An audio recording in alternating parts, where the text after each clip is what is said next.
So today we are learning about interval notation, which is going to be a different way to write inequalities. So this is a process you already understand one way of doing. I'm just showing you a new way of doing the same sort of thing, and you will see this new notation a lot more when you guys get to pre-calc and calc. So right here in number 1, I have like a little number line. Number line goes from -4 to +1. And you guys would already know that to write that as an inequality, it would just go as one of those little sandwich guys, like this. You have a small number on the left, you have big number on the right, and then you just have to decide if they're open or closed circles. Open circle over here means the 1 is just less than, and then for this part, being that it is a solid circle, I would need a line underneath. This is a totally good way of doing this problem. Interval notation is just another option. So the way that this works, when you do interval notation, you don't worry about putting the x like you do in regular inequality notation. Instead, what you're going to do is you're just going to have the low ends and the high end separated by a parenthesis, a comma. So I have low end, I have high end, I have comma in between. If the number is something that you want, if it's a solid circle or if it's got a line underneath, our symbol for that is a closed bracket, like this. So you put a bracket symbol if you include the number on that end. So you would include -4. If you don't want the number, like this 1 right here is an open circle, what you would do is put a parenthesis instead. So include and then don't include if you see a parenthesis. Sometimes what you'll see in front of this, x is the variable we're talking about. There's this symbol that we use a lot in upper level math. It's like a little, almost like a euro type symbol like this. It's like a C with a line through the middle of it. It means is an element of. This says x is an element of the numbers from -4 to +1. Okay? This part with the x, I'm not going to get too caught up about right now. If you just write me this, that's great. Bracket means count the number. Parenthesis means don't. So let's go on to our second example here, and real quick, just flying through our interval notation, or our inequality notation, I would have 27, small number, less than x, less than 85. And if I want the 85, that means I would put a line underneath. So this would be my inequality right here. If I was going to take that same exact thing and write it as an interval, what I would do is I would have my 27 on the left. That's going to be a parenthesis because I don't want to count it, comma. I would have 85 on the right, and on the right side I would do a bracket because I do want to have that number. You could have it where there are 2 parentheses, you could have it where there are 2 brackets. It just depends on what the problem is trying to say. But the blue and the green mean the same thing. They're just 2 different ways of writing it. The way that I like to picture intervals, it's kind of like I was going to grab the numbers that work, and I would put my left hand where this number is right here. So I'd put my left hand at 27 to grab this part, and the 85 is over here. That's where I would put my right hand, and I would grab it. And since I want the 85, I would do a bracket. Keep in mind that idea of grabbing your numbers when we go on to number 3. So on this third problem, I'm going to do my little inequality notation first. This is just x is greater than -6. The x's on my graph start at -6, and they get greater as it goes along right here. So let's talk about writing this guy as an interval. If I was going to grab this, because when you do interval notation, this is left hand, this is right hand. This is where my left hand goes, this is where my right hand goes. If I was going to grab this graph, I would put my left hand right here at -6, and that would be totally cool. I would have for my left side a -6 with a parenthesis because I don't want to count the -6. Parenthesis means don't count the number. Now let's talk about where my right hand would go though, if I was going to grab this thing. Left is right here, which is cool.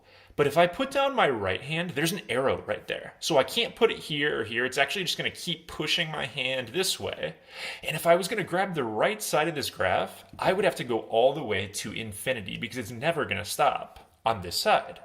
So if you have an arrow going off this way, the right side of my interval is actually going to be infinity. So your interval would look just like this in interval notation. If you have an arrow, you're going to have either infinity or negative infinity involved. Left side is -6, right side goes all the way to infinity. So let's try this again on our next one here. This one would be x is less than or equal to 14 if I was going to write it as a good old inequality. And if I wanted to write this as an interval, left hand first, this time the arrow is pointing me to the left. So if I was going to throw it on my left hand, it would keep on going all the way on that side to a negative infinity. If the arrow points left, the starting point is going to be negative infinity. And it would go all the way up, so I got negative infinity way over there, and then I would stop it on the right side at a positive 14. So I'm going to have 14. Since we want the 14, I'm going to do a bracket for that side. So this interval is how you would write just a simple inequality like that. And we have one more of this style. If you have a compound inequality with two separate pieces, what you're going to do is write them separately. So if I was going to have regular inequality notation like I've been doing, this would say x less than 11 or x greater than or equal to 26. Well, if I want to do this in a interval notation, I'm just going to have two separate pieces. This one starts negative infinity, finishes 11. This one, oops, this should be a bracket right here, starts at 26, finishes at positive infinity. And what you do when you have two separate intervals, or more than two for that matter, is you put like a little u in between them. This u stands for union. It means you want this part and this part kind of merged into one. So if you have multiple intervals for an answer, put a u in between for union. And the last thing I want to practice for this video is taking graphs, which we've already done plenty of this year, and writing the domain not in like inequality notation like we usually do, but in our new interval notation. When you guys get to pre-calc next year, you're going to be asked a lot of the time to write domain and range in interval notation. So I went ahead just to save time on the video and I graphed these already for you. You should know how to do these, but this is an exponential, horizontal asymptote, positive 4, etc., etc. The domain for this guy is all real numbers. The range is that the y has to be greater than 4. These are both things that we would do already, like in a normal problem. All we're going to do now is rewrite these in our new interval notation. So all real numbers, if you picture the x's on this graph, the x's are going to keep going to negative infinity because the arrow is pointing this way. And as it goes up and rises, it's also going to the right. If the domain is all real numbers, that means that the x's go from negative infinity all the way to positive infinity. So if you have all real numbers, this is just the interval notation way of saying that. Negative infinity to positive infinity for the x's. The y's, on the other hand, for this one, are going to be greater than 4. So the y's on my graph, instead of saying like left side, right side, when we're talking about y's, we're going to instead talk about bottom side and top side. Well, the bottom side for my y's is right here. The lowest y I will ever have is going to be just above a 4. So when I do my little interval right here, my left side is going to say 4. On an exponential, I have an asymptote right there at 4. I'm not actually going to hit it, so this would be a parenthesis situation, not a bracket.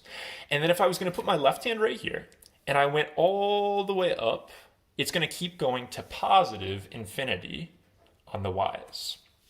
So this is how I would express that y is greater than 4 in interval notation.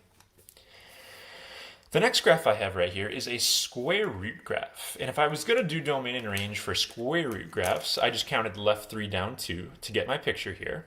My domain would be that x is greater than or equal to a negative 3. I do actually hit negative 3. There's no asymptote there. So it is or equal to here, as opposed to my last example. And my range, same thing, is going to be y is greater than or equal to negative 2. They're or equals since you don't have the asymptote there. If I was going to take those great little inequalities and write them as intervals instead, x greater than or equal to negative 3 would mean my x's go from negative 3 on the left all the way to infinity on the right. But my negative 3 this time I actually do hit. So I do a bracket. So negative 3 to infinity. And then the y's are pretty much the same thing. The y's would go from negative 2 on the low side to infinity on the high side. So I would have negative 2, comma, infinity. Final problem for our video here. If I was going to do domain and range on a rational graph like this, we have our sweet hyperbola with two separate pieces like we just learned about. We would say, oh, it's all real numbers except x can't equal 4. Oh, it's all real numbers except y can't equal 1. That's what we did earlier on in this chapter. Now for interval notation, what we're gonna have to do is break this up into two separate pieces. So domain first. If I talk about x's, I'm gonna talk about this part of the x's up to the asymptote and this part. When it's not a continuous graph, you have to break it up.